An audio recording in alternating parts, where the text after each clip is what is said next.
The second wave is definitively affecting all European countries with quite significant strengths, we should say.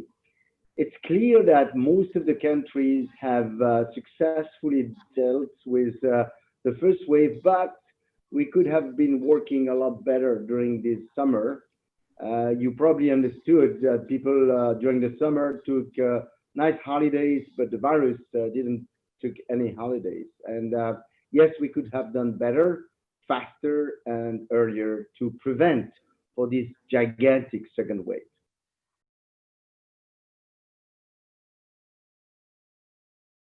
Clearly, Switzerland was among the best countries in Europe to deal with the first wave.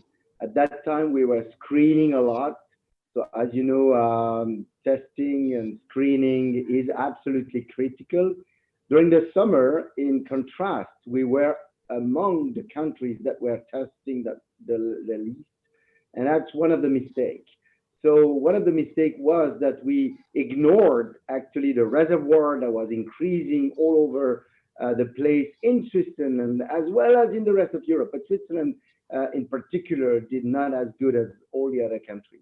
In addition to the capacity for testing and trying not to ignore the reservoir of the virus, we must say that the simple strategy that is social distancing, hand hygiene, and mask when necessary were not applied correctly in Switzerland as well as in the rest of Europe. So these we need to understand because applying those very simple gestures and as we call them barriers is really the key to successfully handle and limit the cross transmission of the virus.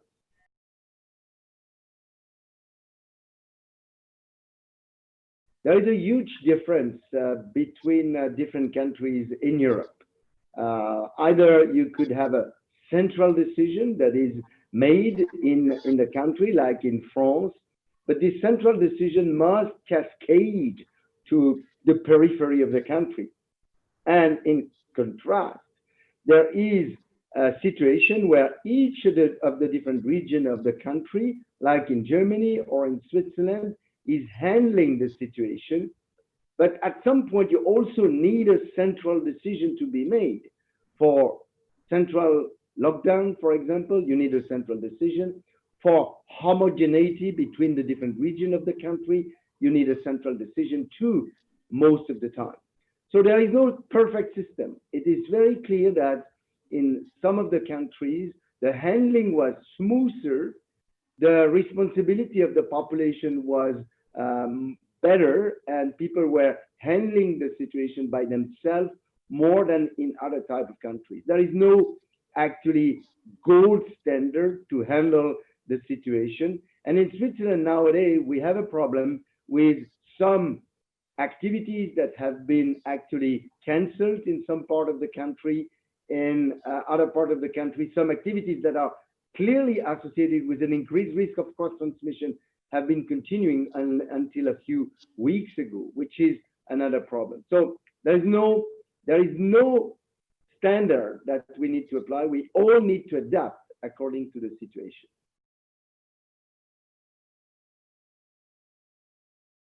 I don't think we can speak about the mistake of the central government because the central government and Alain Berset in particular told the ministries of health of the different part of the Switzerland to organize themselves. And yes, there is a huge heterogeneity today for the past 2 weeks between, for example, the canton of Geneva and the canton of Vaud and nearby the French part of Switzerland. And this is one of the problems with federalism. So now we need to get those people together to homogenize the strategy because it doesn't make any sense to have this type of differences in Switzerland. Whether we need to have a difference between the west part of Switzerland and the east part of Switzerland, considering the difference in the epidemiology of the disease, is another issue. But we need to homogenize where the virus is circulating so fast.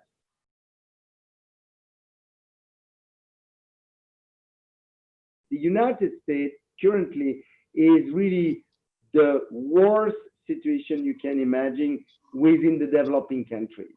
Why? Because the politics did not allow to apply the way lockdowns should have been applied, the way reduction of activities should have been applied, the way barriers should have been applied, such as, in particular, the respect of social distancing and hand hygiene.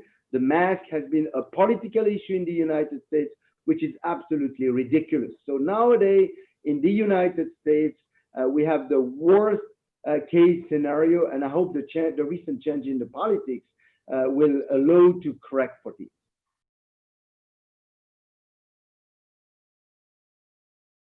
Clearly, countries where the handling of the situation was better than other countries. But what you have to understand is not every country was hit the same way.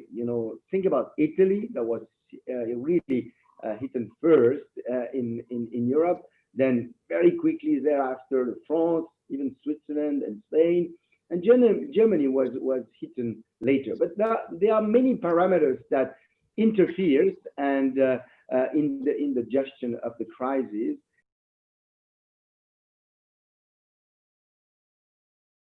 This mission has been given to us, a group of experts. The mission is absolutely unique. There are 7 or 8 countries in such a mission, but our mission is unique because it deals with health, economy, social, and the society, and that's pretty unique. We have been, of course, highlighting a few things immediately, like a problem within the way communication was applied to help the citizens to endorse the strategy, the way the testing strategy was very slow in France at the beginning, but now it's very fast, and France has coped with this issue.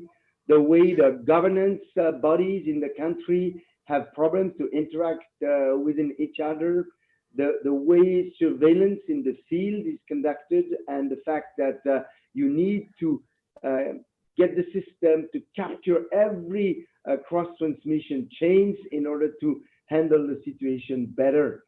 We also highlighted very, very good things. The way the capacity of beds was risen in France in order to cope with the situation. The way France is handling the future handling of the vaccines, which is quite remarkable.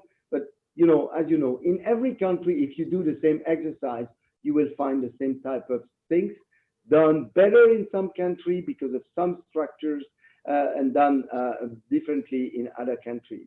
So, I mean, there is no best country in the world, but certainly some countries have done better than others in the story.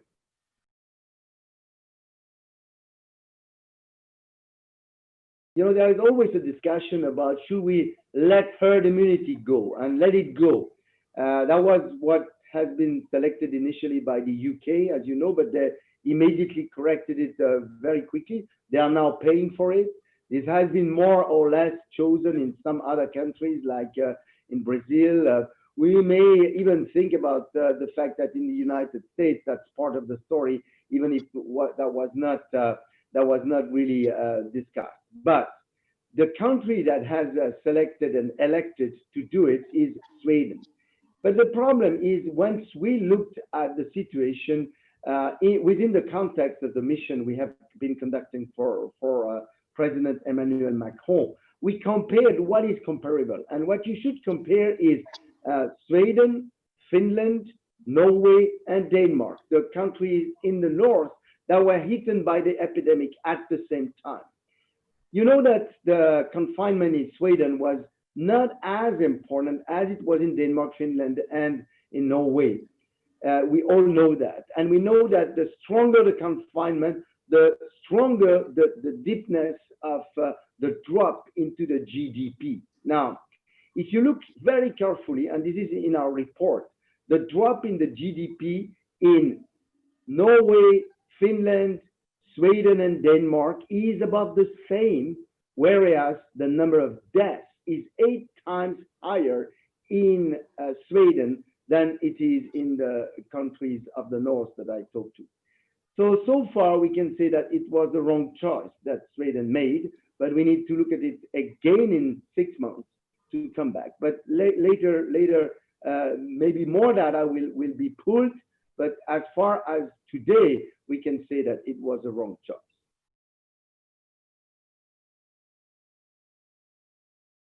When we speak about the vaccine anti-COVID, we need to speak about vaccines because there will be several vaccines, and that's good news. That's good news because probably the first generation of vaccine will not be as powerful as the second or the third generation. Probably some vaccines would be more suitable for some type of situation, some types of populations. The vaccine is not the magic bullet, not at all. I mean, we will have some vaccines ready probably during this summer for mass vaccination campaigns. It may take in some countries 2 to 3 years to sort of distribute the vaccine largely within the country. So it's clear that the vaccine is not a magic bullet at all. So unless we got a herd immunity plus a vaccine that could cover to reduce the circulation of the virus, what do we have? Well, we need to be respectful with social distancing, hand hygiene. And when I say social distancing, in some situations, you add the mask. And these are the real tools for suppression of the cross transmission of the virus.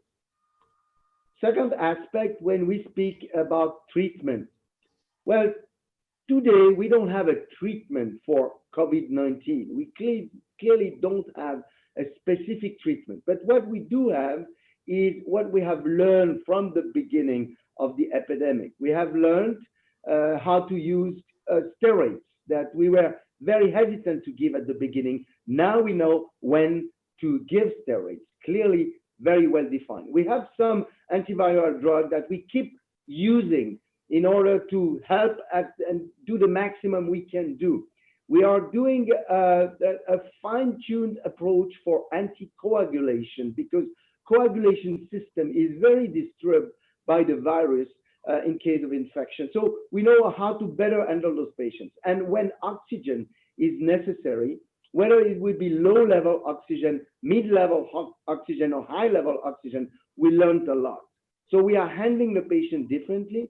60% of our patients can be prevented to be intubated in the ICU, which give us a lot more opening of the beds that are available in the hospitals, provided that we have healthcare workers who can handle those patients. So we have made a lot of progress. And last but not least, I would like here to actually be very thankful to healthcare workers and people from the one who are keeping clean the environment, to nurses and doctors and everyone who are working, voluntary people, sometimes even the army coming to help in order to face this very difficult situation that we could absolutely face if everybody understands that we are all in the same boat, that we should be respectful and perfectly respectful of the strategy that are so simple to prevent COVID cross-transmission, which is hand hygiene, social distancing, and mask when necessary.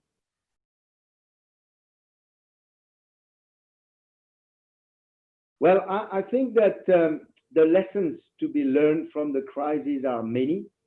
And from those lessons, we need to understand that we absolutely need to change our way this world is living. Global health is a fundamental issue. It includes everything, including the fact that we have much too much sort of dealing with our the many problems of around the world by expecting that we can get all the masks from China, for example, in this crisis. We need to be more independent, and we need solidarity and civism.